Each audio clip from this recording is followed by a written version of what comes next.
Χριστί, πάμε στα Προπήλαια. Θα συναντήσουμε εκεί τη Βάλια Σκούρα και μαζί με τη Βάλια Σκούρα τον κύριο Σιγκελάκη, που είναι αντιπρόεδρος του ΕΚΑΒ και υπεύθυνος θεμάτων εκπαίδευσης. Είναι εβδομάδα αυτή η ενημέρωση που διανύουμε και τι πρέπει να ξέρει ο μέσος πολίτης, Βάλια? Πόπη, δίνω αμέσως το λόγο στον κύριο Σιγκελάκη να μας πει ακριβώς τα θέματα για τα οποία ενημερώνει τον κόσμο αυτή την εβδομάδα και τις δράσεις που κάνουν, ενώ θα βλέπουμε το διασώστη, ο οποίος κάνει μια επίδειξη του πώς κάνουμε πρώτες βοήθειες. Καλημέρα σας. Στη μνήμη δύο πρόωρα χαμένων στελεχών μας, του Δημήτρη Βουρβαχάκη και του Βαγγέλη Κελαράκη, αποφασίσαμε να θεσμοθετήσουμε την Πανελλήνια Εβδομάδα Εκπαίδευσης και Πρόληψης με δράσεις σε 25 πόλεις της Ελλάδας, όπου μαθαίνουμε στους πολίτες πολλά για την πρόληψη ατυχημάτων και τραυματισμών, αλλά και τους διδάσκουμε πρώτες βοήθειες και καρδιοπνευμονική αναζωογόνηση. Το σύνθημά μας είναι ότι είναι στο χέρι σου να κρατήσεις, να σώσει μια ζωή, και μια εβδομάδα όπως αυτή της πρόληψης μπορεί να κρατήσει κυριολεκτικά μια ζωή. Ωραία. Να μας πει δύο λόγια τώρα, καθώς κάνεις πρώτες βοήθειες, ο διασώστη. Το πρώτο πράγμα που κάνουμε είναι να ελέγξουμε την αντίδραση. Είσαι καλά, είσαι καλά.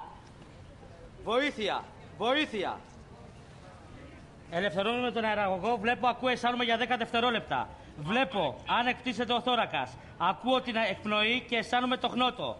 Αυτός ο άνθρωπος δεν αναπνέει, παίρνω τηλέφωνο το 166 και τους λέω: είμαι ο Αποστόλης, βρίσκομαι στα Προπήλαια και έχω έναν άνθρωπο ο οποίος δεν αναπνέει.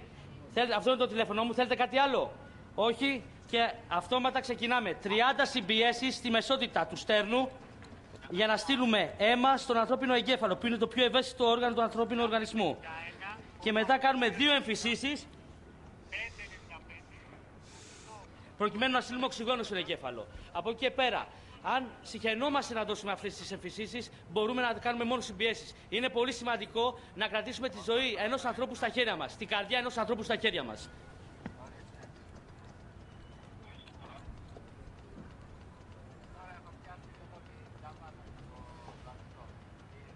Αυτό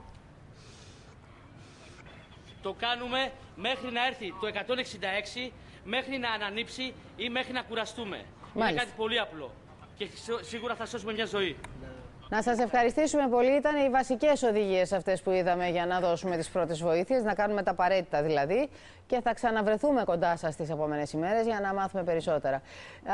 Μία νότα.